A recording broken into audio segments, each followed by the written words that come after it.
Good day po muli mga kawards. Welcome ulit dito kay Trey, ang mga gawain na mawalang magawa. For today's video po ay hahaluin na po ni 3M yung 3 basic components ng pagsisimento po. No? Dito sa pagkakataon na to ay dito natin makikita yung ginawa ni 3M na base doon sa mga sabi-sabi ng mga tunay at skilled carpenter o mason na ang tamang timpla daw po sa pag ganito mga buhos ay yung malalugaw daw po yung timplada. So ganun po yung ginagawa ni 3M ay malalugaw nga daw para talagang siksik at liglig yung halo doon sa loob ng forma. Ayan po no, sa kanyang ginagawa.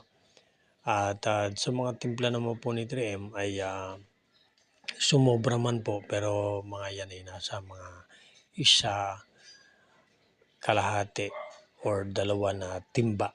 Yan po yung kanyang mga sumusobra lang. Pero hindi naman po yan gaano karamihan. At dito po sa punto na to ay yan po ay nasa bilang po ng mga 13 hanggang 14 po na balde lang ang kanyang naibubuhos dyan. Sakto lang naman po yung kanyang timplada. Kaya naman po ay base rin po sa mga sabi-sabi at mga turo ng mga skilled carpenter. Yan po mga kawoods ang ginagawa ni 3M. At dito po ay yan po yung panlimang poste na ginagawa ni 3M.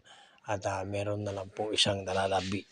Kaya po ay ma-accomplish na po na niya ang kanyang mission na mapalitan ng concrete post itong mga kahoy na poste.